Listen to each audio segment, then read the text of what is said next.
Bonjour Olivier Ribadeau-Dumas. Bonjour. Notre-Dame de Paris incendiée il y a 4 ans, avril 2019. Le chantier est immense. La cathédrale pourra-t-elle rouvrir comme prévu en décembre 2024 ? Mais c'est l'espérance de tous. Et c'est ce qui nous fait vivre et c'est ce qui nous fait travailler jour après jour. Et je suis frappé de voir combien les travaux avancent. Je suis parti, pour ne rien vous cacher, 3 semaines en vacances. Et en rentrant à la fin de la semaine dernière, j'ai vu s'élever dans le ciel l'échafaudage dans lequel la flèche monte petit à petit, signe vraiment extrêmement symbolique et très important, puisque l'effondrement de cette flèche avait été quelque chose d'assez traumatisant. Mais vous parliez en avril dernier du retour de cette flèche dans le ciel de Paris dès le mois de juin ou de juillet. Vous étiez un petit peu avancé ? Non, parce qu'elle est apparue en juillet. L'échafaudage est apparu en juillet. L'échafaudage seulement. L'échafaudage, mais dessous l'échafaudage, il se monte petit à petit des choses. Il y a eu le tabouret d'abord, puis après le fût, et puis petit à petit, la flèche va s'élever totalement à 96 mètres de hauteur. Au-delà de cette flèche, que reste-t-il encore à faire à Notre-Dame ? Alors, il y a la flèche et les charpentes dans le transept et dans la nef. À l'intérieur, les choses sont maintenant bien avancées. On voit une cathédrale très éblouissante avec une blondeur de la pierre, avec des vitraux qui sont réinstallés, qui donnent une lumière particulière. Et puis, le chantier propre à l'église de Paris, donc au diocèse, qui est l'aménagement intérieur de la cathédrale avec le mobilier liturgique, avec les chaises, avec aussi l'aménagement des chapelles et pour accueillir les visiteurs qui viendront en nombre très important. On était 11,5 millions avant l'incendie, 14 ou 15 millions à la réouverture de la cathédrale. Tout ça se fait petit à petit et avance normalement. Donc, 8 décembre 2024, vous serez dans la cathédrale Notre-Dame en train d'accueillir les premiers visiteurs ? Écoutez, l'archevêque sera là, j'espère que je serai là et j'espère que nous serons tous là et que le monde entier pourra regarder cette cathédrale vivre à nouveau. En attendant cette réouverture, Olivier Ribadeau-Dumas, c'est particulier d'être le recteur d'une cathédrale fermée au public ? C'est assez particulier. Vous savez, j'ai été recteur du sanctuaire de Lourdes qui a fermé aussi en raison de Covid. Je suis maintenant recteur d'une cathédrale qui est fermée, à croire que je suis spécialisé dans les causes complexes. Mais en même temps, cette cathédrale, elle est fermée pour réouvrir. Et c'est un signe d'espérance extraordinaire de voir que ce qui a brûlé il y a 4 ans, va être capable de rouvrir dans 1 an. Notre monde a besoin de signes d'espérance. On vit dans une société qui est complexe quand même. Et l'émotion qu'a suscité l'incendie n'a d'égal, je crois, que l'attente que les gens ont de voir cette cathédrale réouvrir. Et on voit bien avec le nombre de touristes qui sont à l'heure actuelle sur le parvis de la cathédrale, combien ils attendent de pouvoir y rentrer. Et du coup, je trouve que c'est magnifique de se dire qu'il y a aujourd'hui plus de 1000 personnes qui travaillent à la reconstruction de cette cathédrale, avec un dévouement incroyable, avec une énergie, mais aussi un amour de ces pierres, et que ce que les gens attendent va pouvoir se réaliser dans les temps voulus. Pour ce 15 août, le ministre de l'Intérieur, Gérald Darmanin, a demandé au préfet de renforcer la sécurité des lieux de culte chrétiens. Est-ce que c'est nécessaire ? Est-ce que vous sentez peut-être des menaces ? Écoutez, vous savez, dans mes autres fonctions auparavant, j'étais porte-parole de la Conférence des évêques et en 2015, je me souviens pour la première fois après les attentats, on avait parlé de cette surveillance des lieux de culte chrétiens, mais pas uniquement chrétiens. Et donc c'est devenu quelque part une habitude. Au moment des grandes fêtes, il y a souvent des militaires en armes qui sont devant les églises pour surveiller. Personnellement, je ne sens pas de menace particulière, mais je sais combien les paroissiens sont rassurés de voir qu'il y a des gens qui sont là pour parer à d'éventuelles difficultés. Ce n'est pas un trouble pour vos fidèles qui viennent à la messe ? Non, honnêtement, non. D'abord, il est important pour eux de pouvoir saluer les forces de l'ordre qui sont là et de pouvoir leur dire leur gratitude. Alors, vous êtes le recteur de la cathédrale au cœur de Paris, mais les églises de la capitale, elles se vident un peu de leurs fidèles. Comment voyez-vous cette crise que vit aujourd'hui l'Église catholique française ? La société française est une société qui est de plus en plus sécularisée. Ce mouvement de la sécularisation, il n'est pas d'aujourd'hui, il vient de bien longtemps. En même temps, je pense qu'il y a des signes extrêmement importants qui manifestent qu'il y a une vitalité du christianisme, non pas simplement à Paris, mais en France. Le christianisme est devenu urbain aujourd'hui. Et c'est dans les grandes villes que les églises sont davantage pleines. Le christianisme dans le milieu rural souffre plus, même s'il y a de très belles initiatives de mission pour que l'évangile soit annoncé dans des campagnes. Mais aujourd'hui, moi je ne peux pas dire honnêtement que les églises de Paris soient vides. Il y a beaucoup de gens qui y vont. Les choses se déplacent, c'est-à-dire on voit bien Paris se dépeuple au centre et donc les églises du centre sont davantage vides. Mais je trouve qu'il y a une vraie vitalité, notamment auprès d'une génération pour la pratique religieuse. Cette jeune génération, peut-être que vous évoquez, on l'a vu aux Journées mondiales de la jeunesse à Lisbonne, et on a le sentiment, enfin en tout cas quand on lit les comptes rendus qui peuvent exister dans la presse, d'une jeune génération peut-être un petit peu plus conservatrice, qui veut peut-être une liturgie un petit peu plus conservatrice là encore. Est-ce que ce mouvement vous trouble, vous interroge ? Alors, la génération aujourd'hui, je ne sais pas si elle est conservatrice, mais elle est née dans une société qui n'est plus chrétienne.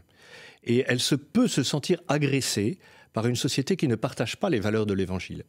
Et du coup, cette agression que cette génération ressent génère en elle une mentalité qui est une mentalité un peu victimaire.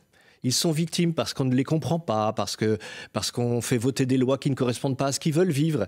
Et le danger pour moi, c'est que si on est victimaire, on a peut-être tendance à être davantage un peu identitaire et donc de vouloir se manifester plus.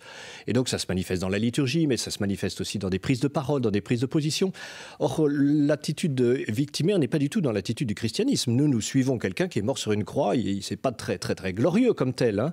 Et donc, je crois, il faut que nous fassions attention à ce que nous soyons toujours en lien et en contact avec le monde qui nous entoure, parce que nous l'aimons et parce que Dieu aime ce monde. Donc vous regrettez un peu que cette jeunesse soit comme ça à contre-courant de la société française ? Non, je ne le regrette pas, parce que je pense que cette jeunesse, elle est d'une vitalité incroyable. Comment est-ce que nous pouvons l'accompagner pour qu'elle aime ce monde ? Parce que c'est ce monde-là que nous avons à aimer, et c'est que dans ce monde-là que nous avons à annoncer l'Évangile. Le pape François peut jouer un rôle dans tout cela ? Il le joue. Il le joue parce que quand il réunit 1 500 000 personnes à Lisbonne pour les Journées mondiales de la jeunesse, qu'est-ce qu'il leur dit ? Il leur dit « n'ayez pas peur ». Et il leur dit « n'ayez pas peur de ce monde. Et n'ayez pas peur d'être vous-même au cœur de ce monde, mais aimez ce monde ». On va parler également de ce que le pape apporte peut-être dans l'Église catholique avec vous, Olivier Ribadeau-Dumas. Ce sera juste après un détour par le fil info à 8h40 avec Valentine Letesse. La 4e inculpation au pénal pour Donald Trump, l'ex-président des États-Unis, est accusé d'avoir essayé de manipuler le résultat de la dernière présidentielle en Géorgie. Dans un appel téléphonique rendu public, le milliardaire demande à un responsable local de trouver les 12 000 bulletins de vote qui lui manquent pour gagner. La Russie, meilleur allié de la Corée du Nord, c'est le vœu, en tout cas, du président russe. À l'occasion de la fête de la libération de la Corée, aujourd'hui, le président Poutine prône le renforcement de la coopération avec Pyongyang. Les bulldozers reprennent du service à Mayotte. Environ 80 habitations ont été démolies hier, indique la préfecture, dans le cadre de l'opération Wanbushu contre l'habitat insalubre et l'immigration irrégulière. 500 cases en tôle ont été détruites depuis son lancement il y a 4 mois. Avis aux parents, l'allocation de rentrée scolaire est versée à partir de demain. Son montant est revalorisé de 5,6% par rapport à l'an passé. Ça représente jusqu'à 434 € d'aide par enfant en fonction de l'âge. France Info, le 8-30 France Info, Adrien Beck, Agathe Mahuet.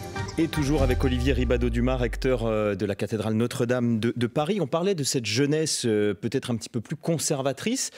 À l'inverse, il y a le pape à Rome qui, lui, veut moderniser, réformer l'Église avec un synode, donc une sorte de réunion des hauts responsables, des représentants de l'Église, qui se tiendra à partir d'octobre. Et il y a une volonté de réforme. Est-ce que ce n'est pas un peu paradoxal ? Non, c'est, je crois, vraiment dans la lignée de l'Église. C'est-à-dire que l'Église a toujours été une Église qui était en chemin et qui se réformait. Si on s'arrêtait de marcher, ça serait terrible. Et qu'est-ce que ça veut dire que le synode ? C'est justement de marcher ensemble. Ce que le pape souhaite, je crois profondément, c'est que l'Église soit attentive aux besoins du monde et qu'elle soit toujours davantage fidèle à l'Évangile. Le pape a toujours parlé, par exemple, des périphéries. Aller aux périphéries, c'est-à-dire aller rejoindre les gens qui sont le plus loin possible de l'Église, aller rejoindre les plus pauvres, accueillir les migrants. Et ça, c'est d'une actualité extraordinaire. Mais si on va dans le détail de ce qui va être évoqué, c'est quand même de possibles petites révolutions. Par exemple, est-ce que demain, on peut imaginer l'ordination d'hommes mariés comme prêtres ? Je ne sais pas, je ne vais pas anticiper ce que le synode dira, mais le synode sur l'Amazonie, qui a eu lieu il y a quelques années, avait déjà évoqué cette possibilité-là. Donc c'est une possibilité c'est quelque chose qui appartient de l'ordre de la discipline de l'Église, qui n'est pas du dogme. Peut-être qu'il y aura des évolutions dans ce sens-là. Mais l'essentiel, me semble-t-il, n'est pas là. L'essentiel, elle est de dire comment est-ce qu'aujourd'hui on peut être fidèle dans ce monde-ci, si varié, suivant les continents, à l'annonce de l'Évangile. Et qu'est-ce qu'il faut faire? Et ce qu'il faut faire à un endroit n'est sans doute pas ce qu'il faut faire à un autre endroit. Et donc je crois que le pape est attentif à cette dimension-là, de voir comment est-ce qu'on peut aujourd'hui annoncer l'Évangile. Ce sont quand même des évolutions que certains attendent dans l'Église catholique, ce que l'on vient d'évoquer, l'ordination de prêtres mariés peut-être un jour, les femmes qui pourraient devenir diacres également, c'est une piste ça? La question n'est pas tant l'ordination diaconale des femmes, me semble-t-il, que la place des femmes dans l'Église. Ça, c'est une certitude, parce qu'elles jouent un rôle extrêmement important, mais comment elles peuvent être associées aux décisions? Et ça, c'est quelque chose, me semble-t-il, sur lequel il faut que nous travaillions, que l'Église a à travailler et qui sera certainement au cœur de la vie du synode. Et la place des homosexuels dans l'Église, peut-on imaginer qu'un jour, un couple homosexuel soit peut-être pas marié par un prêtre, mais disons béni? Écoutez, je ne sais pas si le couple sera béni, mais en tout cas, la place des homosexuels dans l'Église, elle est totale. Les homosexuels ont tout à fait leur place dans l'Église. Et on ne reconnaît pas, on ne demande pas à quelqu'un qui entre dans une Église quelle est son orientation sexuelle. Et donc, je crois qu'il est extrêmement important que, comme le pape l'a répété au JMJ de Lisbonne, l'Église est pour tous. Et il l'a répété plusieurs fois, pour tous, pour tous.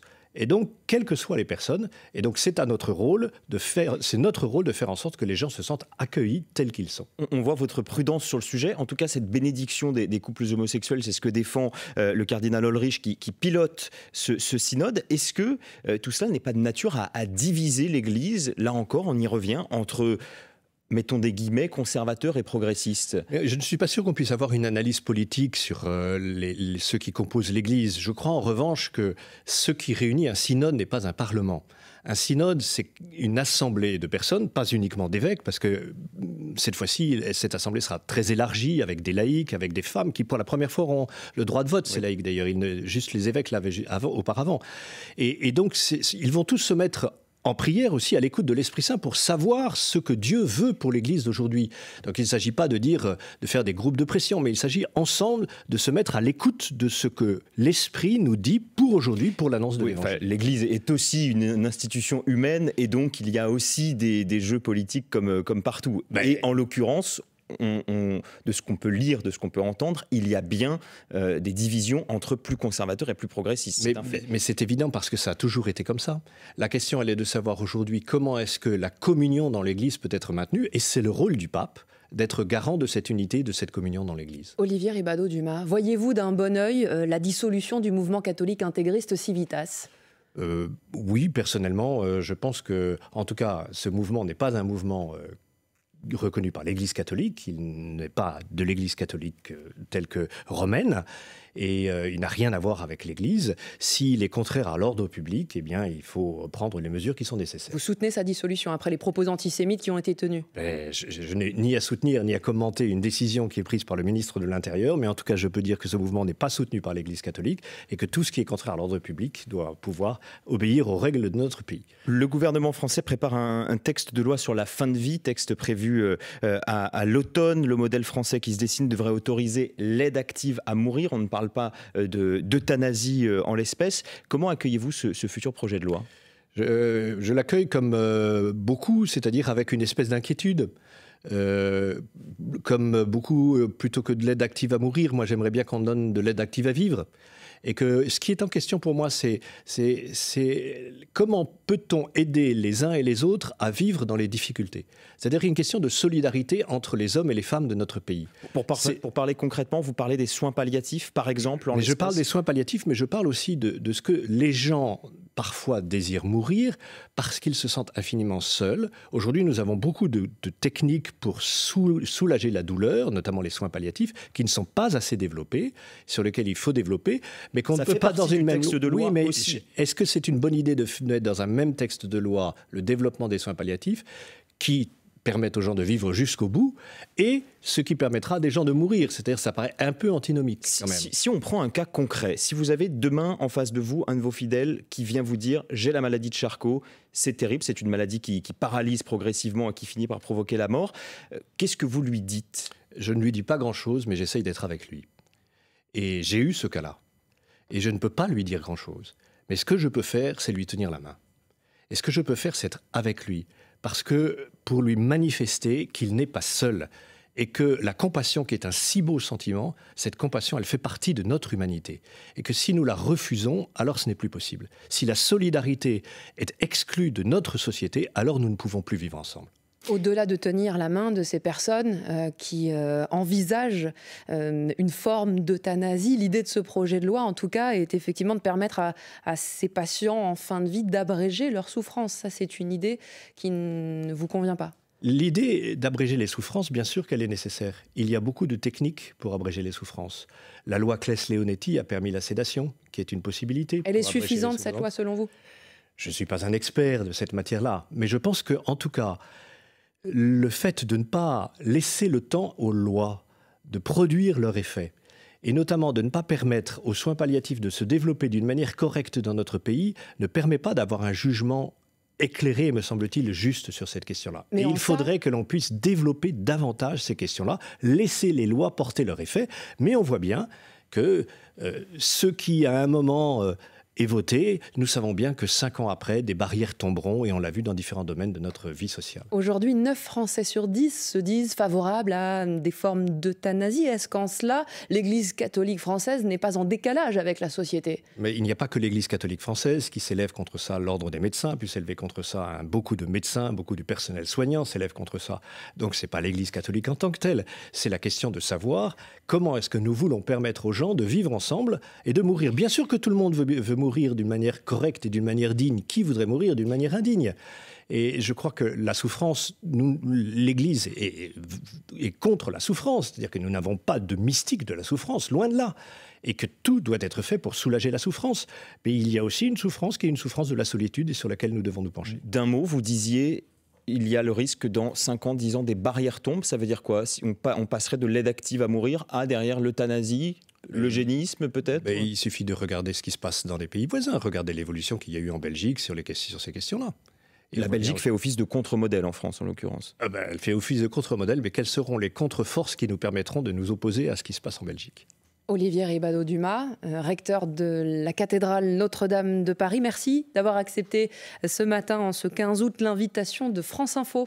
Il est 8h50, Valentine Letès pour l'essentiel.